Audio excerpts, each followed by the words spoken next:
Hello students, एक सवाल discuss करने जा रहे हैं जो ईरोडोव के बुक से लिया गया है और ये सवाल न्यूटन सेकेंड लॉ पे बेस्ड है, यानी फोर्स से रिलेटेड है। फोर्स के अकॉर्डिंग इसको सॉल्व किया जाएगा। तो सबसे पहले ये देखा जाए कि ये सवाल है कौन सा। तो सवाल यहाँ पे स्क्रीन पे आपका आ चुका है और सवाल है यहाँ पे, an aerostat of mass m starts coming down with a constant acceleration w, determine the ball है ना blast mass to be dumped for the aerostat to reach the upward acceleration of the same magnitude. The air drag is to be neglect। यानी कहा जा रहा है कि देखो, एक जो है से एरोस्टैट है, इस तरीके का, मतलब एक गुब्बारा है, बैलून है, और इसमें ये जो देख रहे हो कुछ मास रहता है, इसी को ब्लास्ट मास बोलते हैं।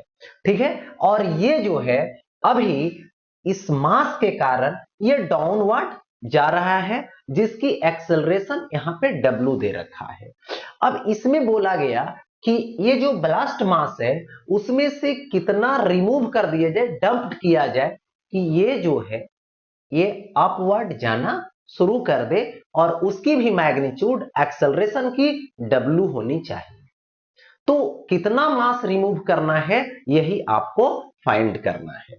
तो सबसे पहले बता दूं कि यहां पर जो एयर जो रेसिस्टेंस है, एयर ड्रैग मतलब एयर रेसिस्टेंस निगलेक्ट है। अब देखो यहां पे एक कंसेप्ट आने वाला है जो लगेगा यहां पे कि यदि कोई बैलून है, ये क्या है, एयर में है, एटमॉस्फेयर में है, तो एटमॉस्फेयर में है यानी फ्लूइड है ये, और उसमें कोई चीज रहता है तो उस पे एक अपवर्ड बायोंट फोर्स लगता है जो इसके वॉल्यूम पे डिपेंड करता है अकॉर्डिंग टू आर्किमिडीज प्रिंसिपल। ठीक है, तो यहां पर ये समझ लें कि एक फोर्स इस पे लगता रहेगा अपवर्ड ऑलवेज, जिसको बायोंट फोर्स बोलते हैं। वो ऑलवेज डाउनवर्ड या जाए या फिर अपवर्ड जाने का ये प्रोसेस हो, लेकिन लगेगा वो ऑलवेज अपवर्ड। तो अब जो है से दो केसेस में बात कर रही है, एक डाउनवर्ड केस और एक अपवर्ड केस। यानी फर्स्ट कंडीशन आपको लेनी है यहां पर, जिसका नेम है कंडीशन फर्स्ट। ठीक है, और अभी ये जो एरोस्टैट है इसकी मास m दे रखा है, अपवर्ड बायंट फोर्स लग रहा है, डाउनवर्ड क्या लगेगा, mg लगेगा, और ये डाउनवर्ड आ रहा है a एक्सेलरेशन से, जिसकी वैल्यू w है। यानी जहां पे एक्सेलरेशन ये लेंगे वहां पे w पुट कर देंगे। अब यहां पे बात करेंगे हम लोग कि डाउनवर्ड ये जा रहा है, यानी डाउनवर्ड वाला फोर्स ग्रेटर है अपवर्ड वाला फोर्स से।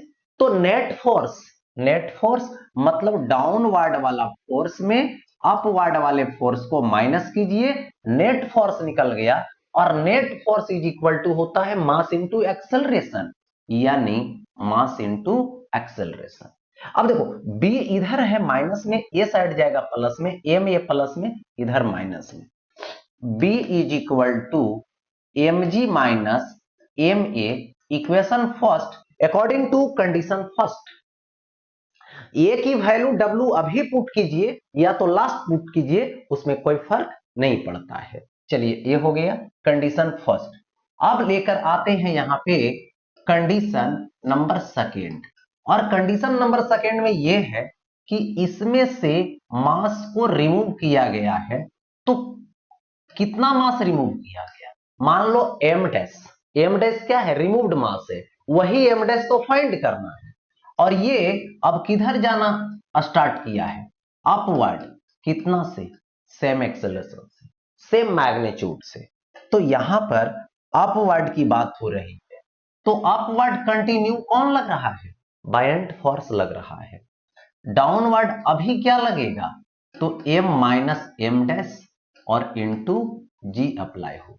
अब सिस्टम किधर जा रहा है, अपवर्ड, अपवर्ड वाला केस अप्लाई कीजिए, तो upward b, downward m minus m dash और इंटू जी। तो ये हो गया नेट फोर्स। क्या होता है net force is equal to according to newton's law, mass into acceleration. तो मास इंटू एक्सेलरेशन आप अप्लाई कीजिए। ए का वैल्यू डब्ल्यू पुट कर सकते हैं, नहीं तो लास्ट में पुट करेंगे। चलिए, तो B minus M G minus minus plus M dash G is equal to M A minus M dash A.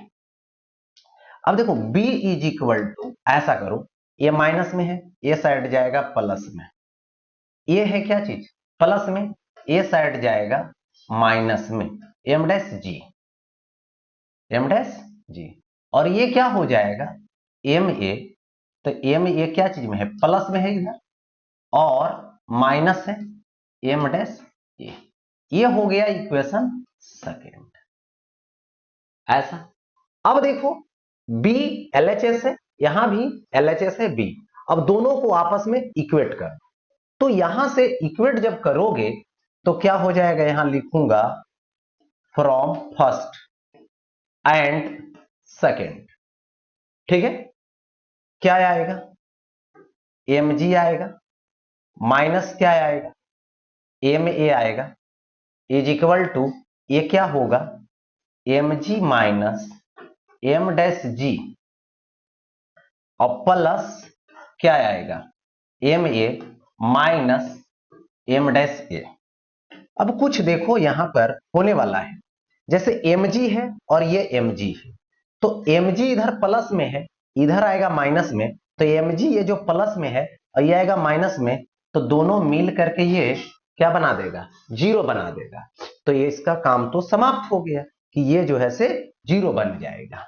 अब देखो बचा कौन कौन, एक बच रहा है माइनस एम ए और m dash g, m a और एम डैश ए, ये जो है से यहां पर आ रहा है। अब ऐसा करते हैं कि वैल्यू लिख लेते हैं, minus m A minus m a is equal to, देखिए एम ए इधर बचा एलएचएस में आरएचएस में, माइनस एम डैश जी और माइनस एम डैश ए और एम ए, तो यहां से है minus M dash g plus m a और माइनस एम डैश ए, ऐसा दे रखा।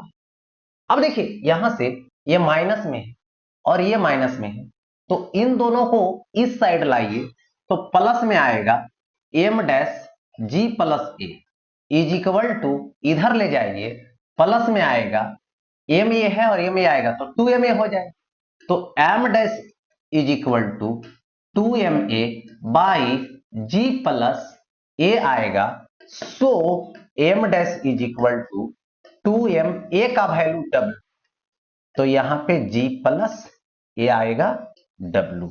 यही हो गया इसके सॉल्यूशन। ओके।